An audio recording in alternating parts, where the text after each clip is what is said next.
अस्सलामुअलैकुम प्यारे दोस्तों, पेशे खिदमत है किस्सा एक बूंद शहद। बहुत अरसा हुआ हिंदुस्तान की किसी रियासत पर एक राजा राज करता था। वो सूर्य प्रताप खानदान से था, जिसका मतलब है सूरज जैसा ताकतवर। अगरचे राजा सूरज जितना ताकतवर तो नहीं था, मगर वो अपने आप को समझता यही था जैसे सचमुच का सूरज हो। वो इतने रौब-दाब वाला था कि किसी को उसके सामने दम मारने की मजाल ना थी। अपनी बात पर डटे रहना उसकी आदत थी। अगर कोई उसकी ख्वाहिश के खिलाफ काम करता तो उसे कड़ी सजा देता, चाहे वो उसका करीबी दोस्त और दरबारी ही क्यों ना हो। उस राजा के वजीर का नाम धीरसल था। धीरसल पर राजा को बेहद भरोसा था। वो अक्सर उससे राज की बातें किया करता था और पूरी रियासत में वही ऐसा शख्स था जिस पर राजा मेहरबान था। धीरसल का मतलब है साबिर, यानी सब्र करने वाला। लोग धीरसल की बहुत इज्जत करते थे। उसके दुश्मन ये जानते थे कि उसने जो कुछ भी हासिल किया ईमानदारी से हासिल किया है। खूबसूरत महल, आला नस्ल के घोड़े और नौकरों की फौज, हीरे जवाहरात वगैरह उसकी मेहनत और ईमानदारी का सिला था। इन तमाम कीमती चीजों में से सबसे ज्यादा कीमती चीज उसकी बीवी थी, जिसका नाम बुद्धमती था। बुद्धमती का मतलब है अक्लमंद। अगर कोई धीरसल से पूछता कि तुमने कामयाबियां क्यों कर हासिल की, तो वो बेझिझक कह देता कि ये सब बुद्धमती की बदौलत है। वो मेरी बेहतरीन साथी और सलाहकार है। मैं उसके बगैर शायद कुछ भी हासिल ना कर सकता। एक रात चांदनी खूब निखरी हुई थी। धीरसल बुद्धमती के साथ अपने बाग के महल में बैठा था। दोनों काफी देर खामोश रहे। फिर धीरसल अचानक बुद्धमती को मुखातिब करके बोला, फर्ज करो हमारी सारी दौलत खत्म हो जाए तो। बुद्धमती ने फौरन बात काटी और हैरत से पूछा, मैं आपका मतलब नहीं समझी। क्या आज दरबार में कोई ऐसी वैसी बात हो गई है? नहीं, धीरसल ने जवाब दिया, लेकिन मुझ पर राजा की मेहरबानियां बहुत बढ़ गई हैं, जिससे दरबार में कई लोग मुझसे हसद करने लगे हैं। लेकिन राजा आपको सबसे ज्यादा पसंद करते हैं। आप हासिदों की परवाह ना करें, जलने वाले जला करें। बुद्धमती ने शौहर को तसल्ली दी। राजा की भी खूब कही। वो इतना शक्की मिजाज है कि हद नहीं। अगर कुछ हो जाए तो परेशान ना होना, धीरसल ने बीवी को समझाया। बुद्धमती फव्वारे के किनारे बैठी थी। शौहर की बात सुनकर वो उठ खड़ी हुई। वो किसी गहरी सोच में गुम थी।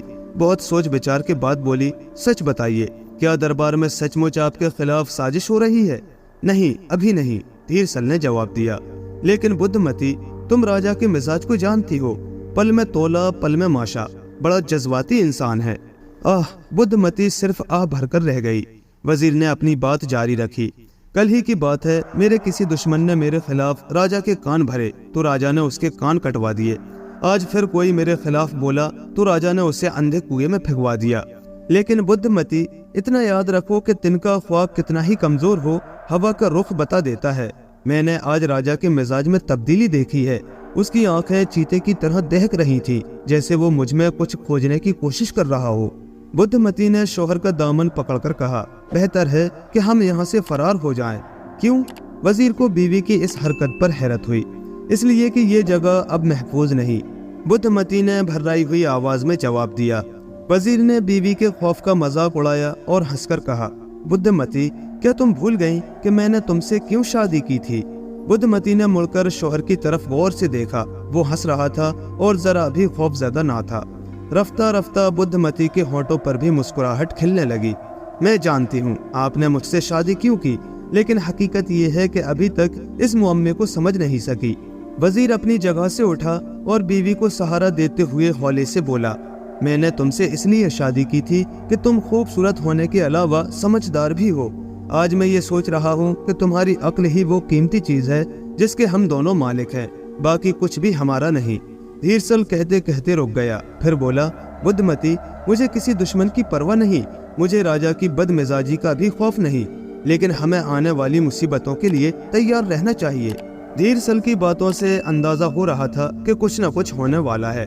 दरबारी उसके खिलाफ राजा के कान भरते रहते थे। राजा 2-3 रोज धीरसल को गुस्से से देखता रहा और उसको बदतमीजी से बुलाता रहा। लेकिन फिर जैसे अचानक आसमान से बिजली टूट पड़ी। राजा ने धीरसल को ऐसा गलत काम करने का हुक्म दिया जिसको सुनते ही धीरसल चीख उठा। नहीं, धीरसल ने दरबारी आदाब की बिल्कुल परवाह ना की और अपनी जगह से उठ खड़ा हुआ। राजा ने गरज कर पूछा, नहीं, मेरे सामने नहीं की जुर्रात कौन कर सकता है? उसी लम्हे दर्जनों हाथ तलवारों के दस्ते संभालने लगे, लेकिन धीरसल जहाँ खड़ा था खड़ा रहा। वो वजीर का शानदार चुग्गा पहने हुए था और बड़ा रौबदार लग रहा था। कत्ल करने वालों के हाथ जहाँ थे वहीं रुक गए, क्योंकि धीरसल के हाथ में भी तलवार थी और वो तलवार का धनी था। उस पर हमला करने वाला खुद मौत के घाट उतर जाता। ये देखकर राजा बेचैन हो गया। उसे सख्त गुस्सा आ रहा था। वो अपनी मनमानी करना चाहता था, लेकिन वजीर को जान से मारकर वो इस काम को करवा भी नहीं सकता था। उसने फिर अपनी बात दोहराई। अब उसके लहजे में किसी कदर नरमी थी। मेरे सामने नहीं कौन कह सकता है। राजा को उम्मीद थी कि इस तरह धीरसल कुछ धीमा पड़ जाएगा और उसके सामने झुक जाएगा, लेकिन वजीर की तरफ एक निगाह डालते ही उसे अंदाजा हो गया कि ऐसा होना नामुमकिन है, क्योंकि धीरसल चट्टान की तरह मजबूत इरादा लिए सामने खड़ा था। उसके चेहरे पर पछतावे के कोई आसार ना थे। राजा सख्ती से फुनकारने लगा। उसके मुंह से पूरे अल्फाज ना निकलते थे। उसे अपने ऊपर काबू पाना मुश्किल हो रहा था। उसने बादल की तरह गरजकर वजीर से कहा, जो शख्स मेरा हुक्म न माने उसे जिंदा रहने का कोई हक नहीं। लेकिन धीरसल, याद रखो, तुम आहिस्ता आहिस्ता मेरी नजरों में चढ़े थे, इसलिए तुम्हें आहिस्ता आहिस्ता ही मारा जाएगा, ताकि तुम्हें महसूस हो कि तुमने मेरा हुक्म ना मान के कितनी बड़ी गलती की है। महाराज, वजीर ने धीमी आवाज में कहना शुरू किया, आप जो चाहें मेरे साथ सुलूक करें, लेकिन मैं इतना जानता हूँ कि ये सोचकर आप उम्र भर पछताते रहेंगे कि आपने एक ऐसे शख्स पर जुल्म किया जिसने आपका गलत हुक्म मानने से इनकार कर दिया था। वजीर की इस गुस्ताखी पर राजा आपे से बाहर हो गया और गुस्से से थर थर कांपने लगा। फिर उसने पहरेदारों को बुलाया और हुक्म दिया कि धीरसल को गिरफ्तार करके शहर से बाहर बने हुए मीनार की छत पर कैद कर दिया जाए। इसको पीने के लिए एक बूंद पानी और खाने को एक लुकमा ना दिया जाए। इसके सर पर किसी किस्म का साया ना हो, ताकि जेठ अषाढ़ की तेज धूप इसे तड़पा तड़पा कर मार दे। पहरेदार धीरसल के हथकड़ी लगाने से हिचकिचा रहे थे। उसका इतना रौब और दबदबा था कि किसी को आगे बढ़ने की जुर्रात ना हो रही थी। उन्हें हिचकिचाता देखकर धीरसल बोला, झिझकते क्यों हो? मैं खुशी खुशी तुम्हारे साथ चलूंगा। राजा का काम है हुक्म देना और हमारा काम है उस हुक्म को मानना। ये कहकर उसने राजा को झुककर सलाम किया और अपने आप को गिरफ्तारी के लिए पेश कर दिया। उसके चेहरे पर खौफ या परेशानी के आसार ना थे। वो बिल्कुल पुरसुकून था। लेकिन उसके दिल में एक ख्याल आ रहा था कि बुद्धमती का क्या होगा। आज शाम में जब घर वापस नहीं लौटूंगा तो वो क्या सोचेगी। बुद्धमती को पैगाम भिजवाने का सवाल ही पैदा नहीं होता था। किसके हाथ पैगाम भेजे? सब राजा के बंदे थे और राजा उसका दुश्मन था। बुद्धमती धीरसल का इंतजार करती रही, यहाँ तक कि रात हो गई। फिर वो बाग में चली गई। बैठे बैठे कई घंटे गुजर गए और फिर दिन निकल आया। अब वो समझ गई कि उसका शौहर किसी मुसीबत में गिरफ्तार हो गया है।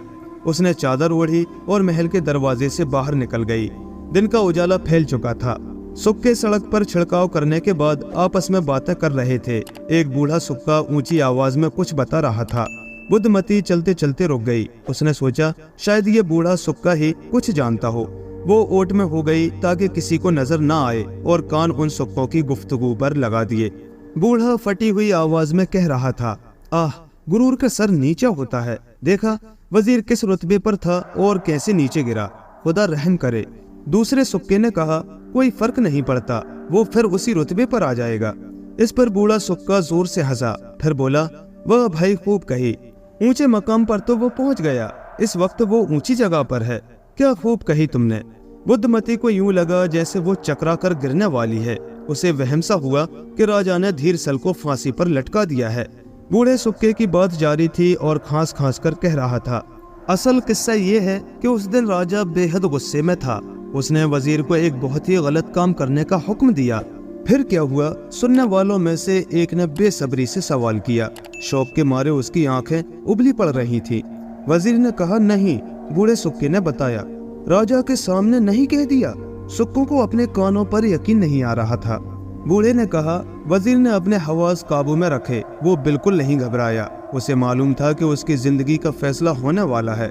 वो बड़ी जुर्रात से राजा की तरफ मुड़ा और उसे इस तरह मुखातिब किया जैसे कोई बाप अपने शरीर बेटे को मुखातिब करता है। वाह, क्या हौसला है, क्या जुर्रात है। बूढ़ा कहते कहते ख्यालों में खो गया। सुनने वालों की बेचैनी देखने के लायक थी। उनकी आंखें और कान बूढ़े की तरफ लगे थे। उनमें से एक बेसब्री से बोला, बड़े मियाँ, सजा क्या मिली वजीर को? बुद्धमती ने कानों पर लिपटी हुई चादर को पीछे सरका दिया और पूरी तवज्जो से बूढ़े की आवाज की तरफ कान लगा दिए। बूढ़े ने कहना शुरू किया, मैंने बताया तो है कि वजीर इस वक्त सबसे ऊंची जगह पर है, क्योंकि वो शहर से बाहर ऊंचे मीनार की छत पर कैद है। उसे खाने पीने के लिए कुछ नहीं मिलेगा और तेज धूप उसका भेजा पिघला कर रख देगी।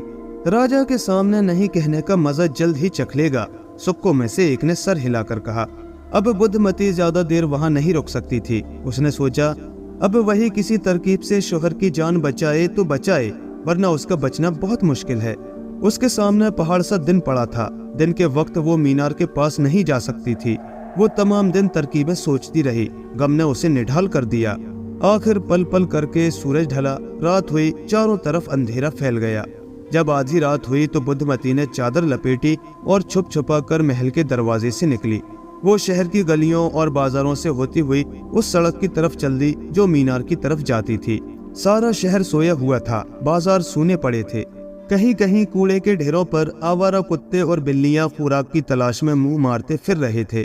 मीनार को जाने वाली सड़क बहुत लंबी थी। बुद्धमती ने अपनी चाल कहीं भी आहिस्ता नहीं की। एक एक लम्हा कीमती था। एक लम्हे की देर से उसके शौहर की जिंदगी खत्म हो सकती थी। वो मीनार के पास पहुंची तो तड़का हो चुका था, मगर अभी सूरज नहीं निकला था। बुद्धमती ने देखा कि धीरसल मीनार की छत पर बने मोटे जंगले के सहारे खड़ा है। बुद्धमती ने आहिस्ता से कहा, मैं आ गई हूँ, आपकी बीवी बुद्धमती। वजीर ने चौंक कर जवाब दिया, मुझे यकीन था तुम आओगी और मुझे इस तख्त पर बैठा हुआ पाओगी। आप हुक्म कीजिए, मैं अपनी जान पर खेल जाऊंगी। बुद्धमती ने जल्दी से कहा। बुद्धमती, सिर्फ तुम ही मेरी मदद कर सकती हो, वजीर बोला। गौर से सुनो, कल इसी वक्त कुछ चीजें लेकर यहाँ पहुँच जाओ। कहिए। बुद्धमती धीरसल का एक एक लफ्ज गौर से सुन रही थी ताकि कोई बात रह न जाए। सबसे पहले एक भंवरे की जरूरत है, धीरसल ने बताया। भंवरा? बुद्धमती का मुंह हैरत से खुले का खुला रह गया। हाँ हाँ भंवरा, धीरसल ने दोहराया। और सुनो, 60 गज लंबा रेशम का धागा। ये धागा मकड़ी के तार की तरह बारीक होना चाहिए, मगर मजबूत इतना हो जैसे रस्सी। अच्छा, 60 गज रेशम का धागा, बुद्धमती ने दोहराया जैसे सबक दोहरा रही हो। 60 गज सूती धागा, धीरसल कहता चला गया। जी, 60 गज सूती धागा, बुद्धमती ने कहा। सूती धागा भी मजबूत होना चाहिए, शौहर ने ताकीद की। और 60 गज मजबूत डोरी, समझी? समझी, 60 गज मजबूत डोरी, बुद्धमती ने जवाब दिया। ठीक, बिल्कुल दुरुस्त। इसके अलावा 60 गज लंबा रस्सा, रस्सा इतना मजबूत हो कि मेरा बोझ सह सके, वजीर ने बताया। फिर बोला, बुद्धमती, इनमें से कोई चीज ना भूलना। बुद्धमती ने कहा, नहीं भूलूंगी, सब चीजें ले आऊंगी। एक चीज और, धीरसल ने आखिरी चीज बताकर बुद्धमती को हैरान कर दिया। और एक बूंद शहद। बुद्धमती ने चौंक कर पूछा, एक बूंद शहद का क्या करेंगे आप? सवालात का मौका नहीं, अब घर जाओ, कल इसी वक्त आना। धीरसल ने बीवी को ताकीद की, खुदा हाफिज कहा और जंगले का सहारा लिए उसे जाते देखता रहा। मकड़ी के जाले जैसा रेशमी धागा तलाश करने में बुद्धमती को खासी मुश्किल पेश आई। बाकी काम आसान था। हाँ, भंवरे को ढूंढना और पकड़ना भी कुछ कम मुश्किल ना था। वजीर के बाग में यूं तो 20 किस्म के भंवरे फूलों पर मंडलाते रहते थे, लेकिन नन्हे मुन्ने और नाजुक से थे और बाज काले मोटे, भद्दे और सुस्त। बुद्धमती ने उनको हाथ न लगाया। अचानक उसे एक फूल पर एक निहायत ही खूबसूरत भंवरा दिखाई दिया। उसका स्याह रंग धूप की रोशनी में चमक रहा था। बुद्धमती जानती थी कि शहद का शहदाई यही भंवरा है। उसको देखते ही वो खुशी से चीख उठी, यही है वो भंवरा जिसकी मुझे जरूरत है। उसने आसानी से भंवरे को पकड़ लिया, फिर एक पत्ते में लपेटकर रेशम की थैली में संभाल कर रख लिया। फिर शहद की मक्खियों के छत्ते से ताज़ा शहद निचोड़कर एक छोटी सी शीशी में भरा। रेशमी धागे को अलग और सूती धागे को अलग लपेटा। डोरी और रस्से को भी जुदा जुदा लपेट कर रख लिया। हर चीज तैयार करके वो रात होने का इंतजार करने लगी। इन चीजों को इकट्ठा करते हुए बुद्धमती सोच रही थी कि वो इस भंवरे का क्या करेंगे। एक बूंद शहद उनके किस काम का? काश वो किसी तरह उस जालिम मीनार से हिफाजत के साथ उतर आए। उसे उस दिन का सूरज बहुत बुरा लग रहा था। हाय, तेज धूप उनके सर को जला रही होगी। खुदा इस जालिम राजा से समझे। उसका सारा दिन इन्हीं ख्यालों में गुजरा। आखिर इंतजार का भारी दिन खत्म हुआ। सूरज मगरिब में डूब गया। शाम के साए फैलने लगे। एक एक करके पूरा आसमान सितारों से भर गया। बाजारों की रौनक आहिस्ता आहिस्ता मांद पड़ गई। शहर पर खामोशी छा गई। सूनी अंधेरी गलियों में गीदड़ चीखते फिरते थे। उनकी चीखों के सिवा कोई और आवाज ना थी। बुद्धमती ने अपने आप को अच्छी तरह चादर में लपेटा। मुंह को घूंघट में छुपा लिया। बड़ी एहतियात से महल के बड़े दरवाजे को पार किया। वो तेजी से अपनी मंजिल की तरफ रवाना हुई और मीनार के पास जाकर ही दम लिया। अंधेरे में उसकी आंखें अपने शौहर को तलाश कर रही थीं। उसने धीमी आवाज में कहा, मैं आ गई हूँ। वो सब चीजें ले आई हूँ जो आपने मंगाई थी। रेशमी धागा, सूती धागा, डोरी, रस्सा, भंवरा और शहद की एक बूंद। फिर तो सब मामला ठीक हो जाएगा, वजीर ने खुश होकर कहा। मेरा ख्याल है हालात जल्द ही ठीक हो जाएंगे। बुद्धमती, मुझे यकीन था कि तुम मुझे मायूस नहीं करोगी। अब हमें वक्त जाया नहीं करना चाहिए। अगर आज की रात खत्म हो गई तो आने वाले दिन की गर्मी मुझे जान से मार देगी। हाय जालिम मीनार, काश मैं इसको गिरा सकती। बुद्धमती ने मीनार को कोसते हुए आह भरी। धीरसल ने होठों पर उंगली रखकर कहा, ये ठीक है कि पहरेदार मजे से सो रहे हैं, लेकिन हो सकता है हमारी बातों से किसी की आंख खुल जाए। हाय खुदा न करे कि वो जाग उठे। आप जल्दी से हुक्म दीजिए कि मैं क्या करूं?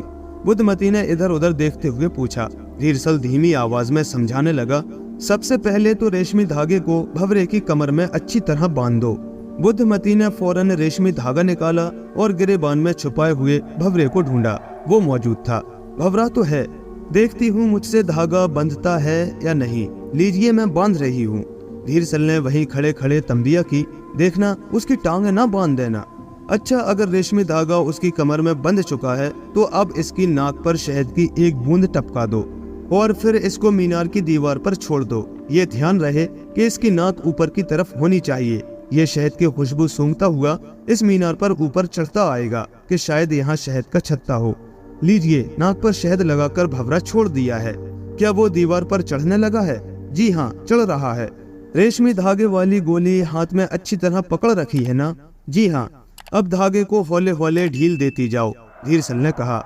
लेकिन ख्याल रखना, मेरी जिंदगी रेशम के इस बारीक धागे से बंधी हुई है, इसको टूटने ना देना।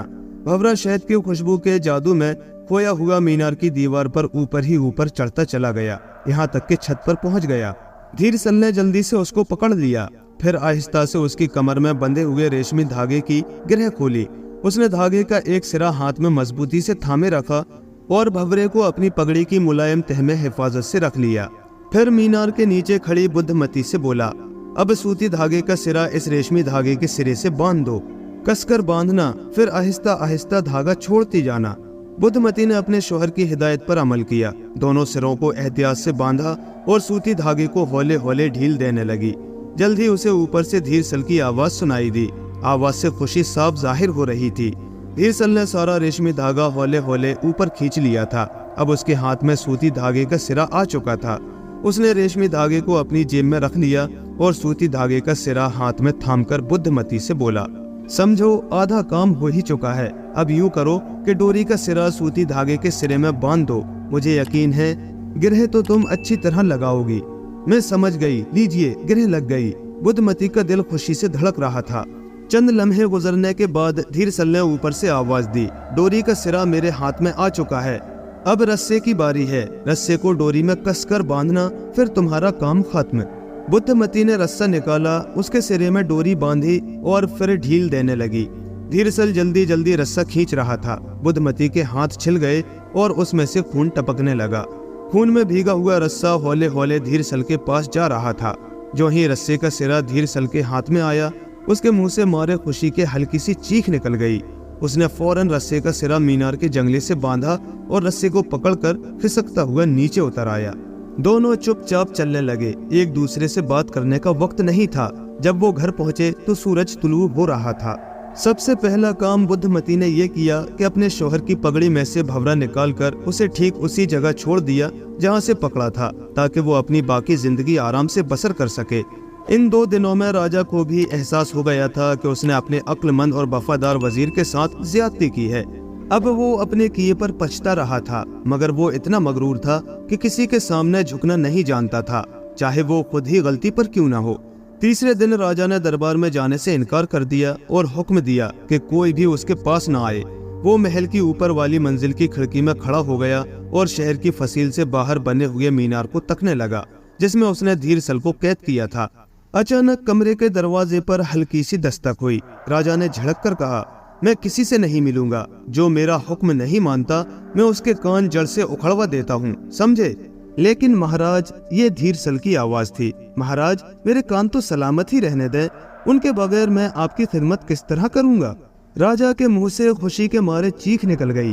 वो लपक कर बाहर निकला और वजीर को गले लगाते हुए कहा, मैंने तुम्हें इन 3 दिनों में बहुत याद किया। कोई लम्हा ऐसा ना था जब मैंने तुम्हें भुलाया हो। फिर जरा रुककर हैरत से पूछा, लेकिन तुम वहां से फरार कैसे हुए? किसने तुम्हारी मदद की? एक भंवरे ने महाराज, धीर सल ने जवाब दिया और फिर मुस्कुराते हुए बोला, भंवरे और शहद की एक बूंद ने महाराज। दोस्तों, अक्ल से काम लिया जाए तो मुश्किल से मुश्किल काम भी आसान हो जाते हैं। इस बारे में आपकी क्या राय है, हमें कमेंट में जरूर बताएं। और अगर कहानी पसंद आई हो तो लाइक करें, शेयर करें और मजीद ऐसे ही दिलचस्प किस्से कहानियों के लिए हमारे चैनल को सब्सक्राइब करें और साथ ही बेल आइकन को भी प्रेस कर दें ताकि हमारे आने वाले नए वीडियोस की नोटिफिकेशन आपको वक्त पर मिल सके। शुक्रिया।